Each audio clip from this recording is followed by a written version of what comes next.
پرون موږ ویلو بحث د سائل چې په مناظره کې اول یو فریق ته مدعی ویل کیږي، دا دویم فریق ته سائل ویل کیږي.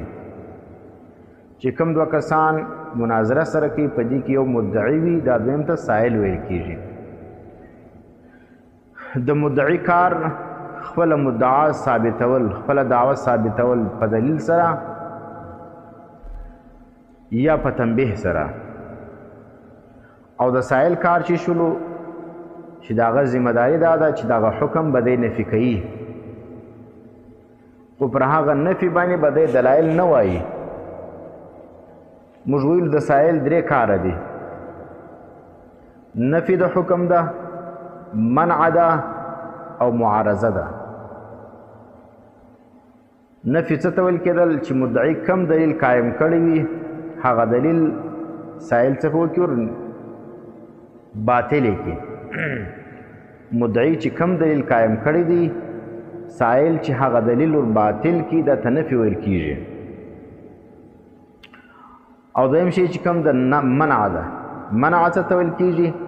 چې مدعي کومه دعوه کړې ده، ته پر هغه دعوه یا پر هغه حکم باندې د دسه طلب د دلیل وکړي ته منع ویل کیږي. پښتو کې موږ څه پښه اچول، لارې بندول. اوس چې ته مدعي دعوه وکړه یو حکم ولګوي، اول کار به ته څه کوې؟ منع به کوې. صحیح شولو؟ اول کار چې ده منع ده، چې ته به د ده څخه پر دې مدعا باندې دلیل غواړې. و چې ته دلیل پیش کړي بیا به نفي د دلیل کوې، یعنې دلیل بر باطلوي. دریم که چیرې دلیل بطلان نه درلودي بیا به معارضه کوې. معارضه چیش ده؟ چې سره کم دلیل ده پیش کړی دی پر اثبات د حکم باندې، ته به هغه رقم دلیل پر نفي د حکم باندې پیشې. نو دا ته چیش ویل کیږي؟ دا ته بیا معارضه ویل کیږي، او دې معارضې ته نقض ویل کیږي. نو سائل درې کار وسو: نفي د حکم، منع سوله او معارضه سوه، یا معارضې ته نقض ویل کیږي. اوس نن موږ وایو دعوه. دعوه څه ده؟ دعوه چې کوم د قضیة یشتمل علی الحکم اشتمال الکل علی الجز المقصود اثباته بالدلیل او اظهاره بالتنبیه. ایک دعوه څه ده؟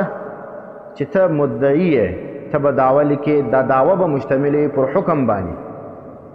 اوس نن موږ چې نن سبا چې موږ کوم مناظرې ګورو، پای کې بس دا شی ناجایز دی، لیکن ناجایز چې تا وویلې ناجایز دا حکم اجمالی دی، چې کم ناجایز دی، مکروه دی، حرام دی، کم ناجایز دی.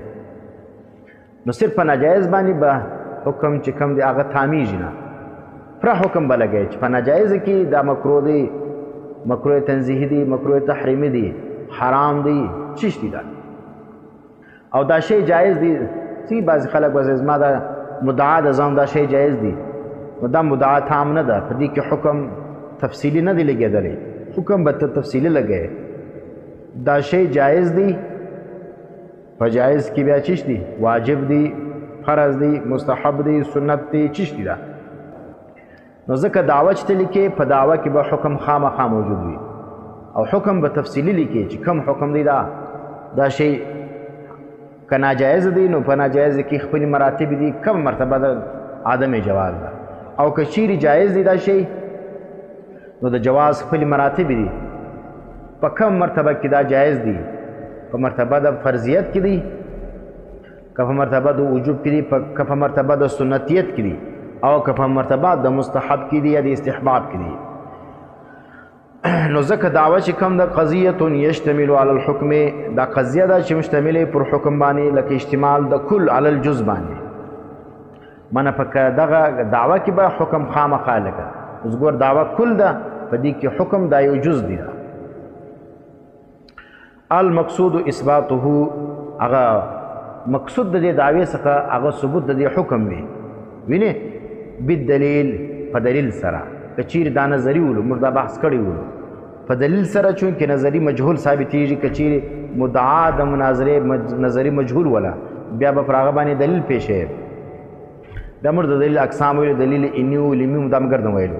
او اظهاره بالتنبیه یا کچیری مدعا د مناظرې دا بدیهي شی ولو نو موږ ویل بدیهي پر دوه قسم یو اولی دی یو غیر اولی دی په اولی کې خو مناظره کیږي نه هغه موضوع د مناظرې ده نه او کچیری دغه چې کوم دا مدعا یا دعوه د مناظرې بدیهي غیر اولی ولو وینې معنا بدیهي شی دی خو لیکن هغه لږ خفي دی پټ دی نو اوس چې کوم دی هغه به ثابتې پر هغه باندې به دلایل نه وایه څه به کوې اظهار به په تنبیه باندې کوې صحیح سلو خالي تنبیه چې ده هغه تا ذکر کله تنبیه دی ورکله سائل لره بس تا مدعا ثابت ده اوس کې مني که نه مني هغه جلا خبره ده موږ خو دا کوو په مناظره کې خامخا یې په چا باندې منو منل ستا کار نه دی په مناظره کې به ته خالي دلایل وایې ستا کار منل نه دی اوس موږ څه اصطلاحات وایو یو د مسئله یو مبحث یو نتیجه یو قاعده یا قانون یو مقدمه دا پنځه توري دا تقریبا ټول یو شی دي سره لږ فرق دی اوس مسئله څه ته وایي که چیرې دعوه په دې حیثیت باندې ول چې پر هغه باندې وینې پر هغه باندې یا د هغه پر دلیل باندې اعتراض وارد دی معنی که پر دعوه باندې خپل اعتراض وارد سلو یا پر هغه پر دلیل باندې اعتراض وارد سو دا تشویل کیږي بیا مسله ویل کیږي دویم شی چې کوم دی مبحث دی مبحث د بحث دی دا هم هغه دعوه ده دعوه په دې حیثیت باندې چې د هغه څخه بحث کیږي نو دې ته بیا مبحث ویل کیږي نتیجه دریم شی نتیجه ده د هغه دعوه ده خو حیثیت یې بدل سلو وینې په دې حیثیت سره چې هغه د دلیل څخه مستفاد ده وینې معنا په دلیل باندې دا دعوه ثابته سوې ده نو دلیل د پاره نتیجه چې سوله دا مدعا سوله دا دعوه سوله نو مدعا چې په دلیل باندې ثابت سي دې ته نتیجه ویل کیږي د مدعا بل نوم چې سلو د دعوی بل نوم چې سلو نتیجه سوله قاعده او قانون داغه دعوه ده په دې حیثیت باندې چې دا کلی وه که چیر دا دعوه کلی وله بیا دې ته قاعده او قانون ویل کیږي او دعوه ته خبر هم ویل کیږي په دې حیثیت باندې چې په هغه کې د صدق او د کذب احتمال وي بیا دې ته څه ویل کیږي خبر ویل کیږي او مقدمه هم ورته ویل کیږي دعوه په دې حیثیت باندې چې په هغه د دلیل جزوي ده د دعوه څه دا د دلیل جزوي نو بیا دې ته مقدمه ویل کیږي دا شان چې کوم دا ګرد په مناظره کې دا شان ذکر کیږي نو په کار دی چې دغه اصطلاحات تاسو صحیح زده کړئ